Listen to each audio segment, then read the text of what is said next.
Wa man jama'a fi lailatis sabti, barang siapa yang menggauli istrinya pada malam Sabtu, yakunul waladi majnunan, maka anaknya akan menjadi gila dunia. Bismillahirrahmanirrahim. Assalamualaikum warahmatullahi wabarakatuh. Berjumpa kembali, mudah-mudahan kita semua berada di dalam rahmatnya Allah.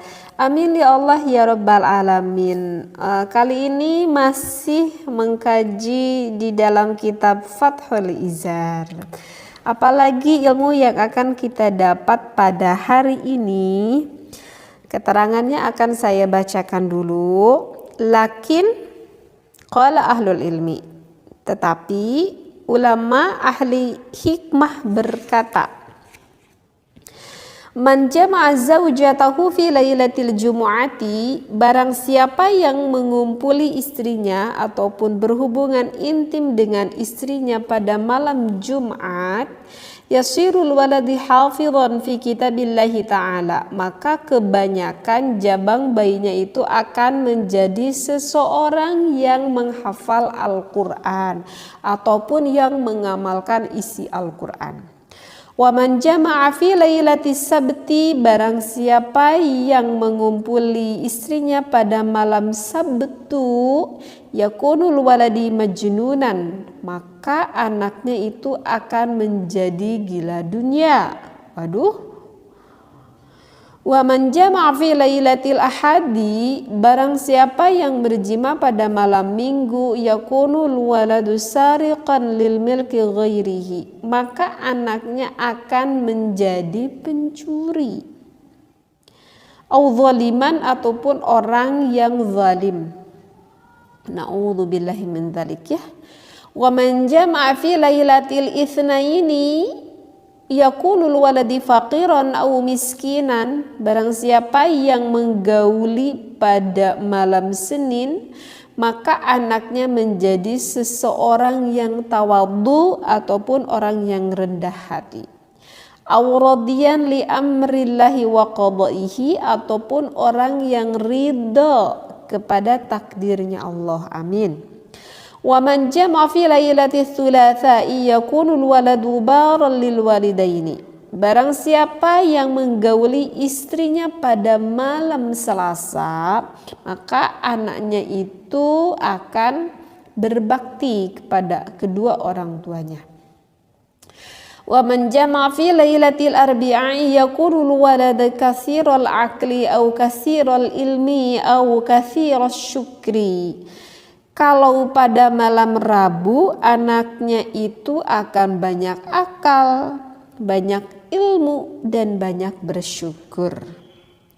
Wa man jama'a fi lailatil khamisi, yakunul waladu mukhlisan fi qalbihi, kalau pada malam Kamis anaknya nanti ikhlas hatinya. Wa man jama'a fi lailatil 'idi, yakunul waladu dza sittin asaba'i, kalau pada malam hari raya di sini berarti Idul Fitri dan Idul Adha ya, maka di sini dikatakan nanti anaknya mempunyai 6 jari.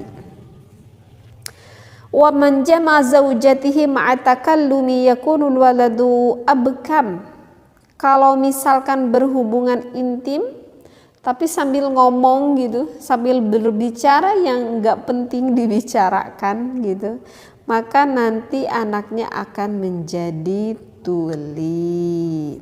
Ataupun tuli di sini bisa saja yang tidak mengindahkan akan perintah dari Allah Subhanahu wa taala. Bisa saja memaknai seperti itu. Wa man jama'a fi dzulmatin, yakunul waladu sahiran, kalau berhubungan intim pada keadaan gelap gulita, maka anaknya menjadi ahli sihir.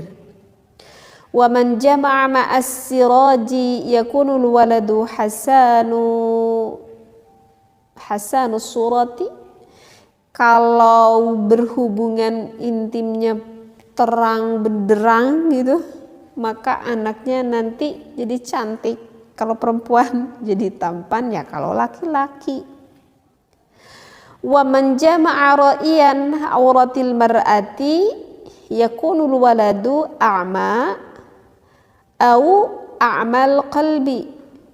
Kalau suaminya melihat farji istrinya, maka nanti anaknya menjadi buta ataupun bisa dimaknai yang buta mata hatinya. Na'udzubillahi min dzalik. Wa man jama'a za'il zaidi li safarin yakunul waladu kadziban. Yang untuk perbekalan suatu perjalanan, begitu ya, maka di dalam perjalanan begitu, maka nanti anaknya menjadi pembohong. Wa man jama'a tahta syajaratil mat'umi samaruha yakunul waladu maqtulul hadidi au maqtulul ghuraqi. Kalau yang berhubungan intim di bawah pohon yang berbuah, bawah pohon berarti di luar kali ya, yang berbuah, maka nanti anaknya akan tewasnya itu dikarenakan besi ataupun dikarenakan tenggelam, gitu ya. Au mata fi hadamis syajarati, ataupun meninggal karena tertimpa pohon. Nah, ini keterangan yang sudah saya baca di dalam kitab Fathul Izzar. Tetapi begini ya, apa yang sudah saya bacakan barusan, ilmunya itu jangan langsung ditelan bulat oleh kita. Jangan langsung ditelan bulat oleh kita ya, keterangan ini. Karena apa yang keterangan yang sudah saya bacakan barusan di dalam kitab Fathul Izzar ini adalah salah satu dari pendapat ulama. Jadi di sini barusan tidak ada dikatakan keterangan ini yang keluar dari al-hadis, bukan, ataupun dari ayat Al-Quran, bukan. Jadi ini tidak bisa dijadikan hujah, tidak bisa dijadikan hukum yang mutlak seperti itu. Hanya saja apa yang sudah saya bacakan itu adalah salah satu dari pendapat para ulama, begitu ya, dari hasil kesolehan para ulama tersebut. Jadi kalau begitu pendapat ini mau kita pakai secara bijak ya mangga silahkan. Kalaupun kita enggak memakainya ya secara bijak juga kita enggak memakai pendapat apa yang sudah dikatakan oleh ulama ini, ya enggak apa-apa, ini namanya juga kan pendapat. Tetapi hanya saja yang berpendapatnya itu adalah orang yang shalih, artinya adalah yang keluar dari ucapan ulama seperti itu. Jadi memang ini yang perlu dipertimbangkan secara bijaksana. Karena begini ya, karena kalau di dalam fikih itu kan harus diseimbangkan dengan usulul fikihnya, gitu ya. Jadi ingat gitu pengalaman saya waktu dulu gitu, waktu saya masih di pesantren gitu ya. Waktu itu saya masih mengaji fikih dan pada waktu itu saya belum mengkaji akan usulul fikih gitu. Nah, kebetulan saya pulang ke rumah, kemudian saya ngewuruk gitu ya, kebetulan yang ngajinya itu ibu-ibu. Waktu itu saya tuh ngaji kitab Ukudulijen. Seorang gadis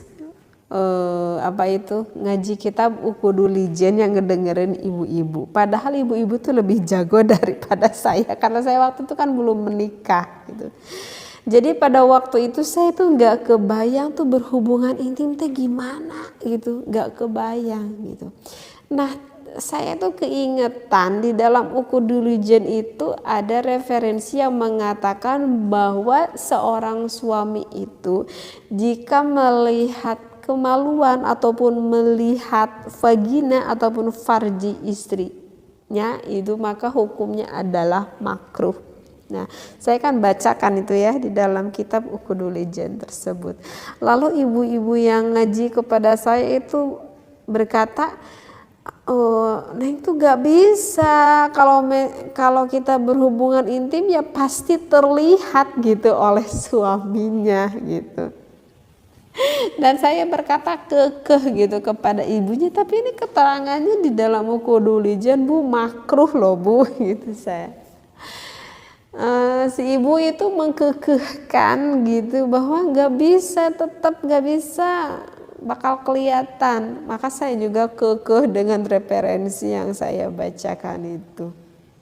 Dan kesalahannya itu ada di saya, karena pada waktu itu saya belum mengaji usulul fikih. Nah, setelah mengaji sedikit tentang usulul fikih itu, jadi saya tersenyum sendiri gitu ya. Aduh, kata saya gitu ya. Jadi makruh gak suami itu melihat akan kemaluan istrinya? Jika ada kebutuhan ya maka enggak jadi makruh gitu kalau ada kebutuhan. Kan ketika suami mau menggauli istrinya itu kan karena ada kebutuhan kan.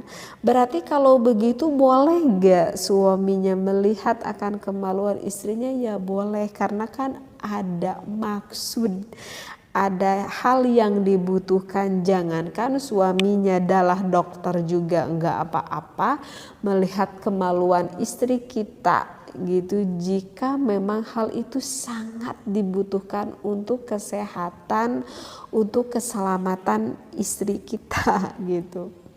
Nah, itu karena yang ngajinya belum sampai gitu ya.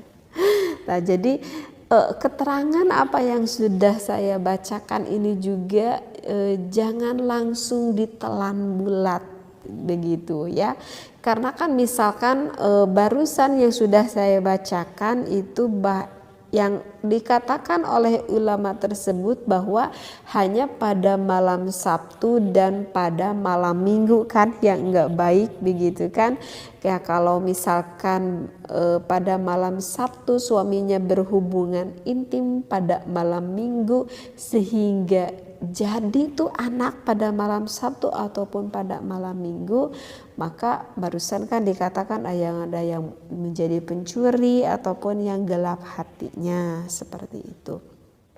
Nah, terus kemudian ada timbul pertanyaan seperti ini, bagaimana suami saya itu kerja di luar kota dan pulangnya itu seminggu 2 kali liburnya begitu, sehingga ada kesempatan suami saya bersenang-senang dengan saya itu hanya malam Sabtu dan malam Minggu. Sedangkan saya mengkaji kitab Fathul Hizar ini malam Sabtu dan malam Minggu itu nggak baik gitu. Mau dilakukan siang hari nggak mungkin juga karena anak saya itu banyak banget gitu. Jadi banyak yang ganggu. Jadi ada kesempatannya hanya malam hari saja. Nah, kalau udah gitu gimana coba? Kalau udah gitu, ada kesempatannya pulang-pulang suaminya jauh-jauh dari luar kota hanya malam Sabtu malam Minggu. Terus kita memakan bulat akan apa keterangan ini kurang baik pada malam Sabtu dan malam Minggu. Coba apa yang lebih mafsadat begitu ya. Sehingga bagaimana berhubungan intim, ya udah berhubungan intim saja seperti itu ya. Nah, kan ini namanya juga pendapat dari salah satu ulama seperti itu. Jadi di dalam kita mengambil hukum memang kita harus tuntas, tidak hanya dari segi fikihnya saja, kita seimbangi dengan usulul fikihnya begitu, agar kita lebih luwes di dalam mengambil hukum atau lebih bijaksana. Wallahu a'lam wa billahi taufiq wal hidayah. Wassalamualaikum warahmatullahi wabarakatuh.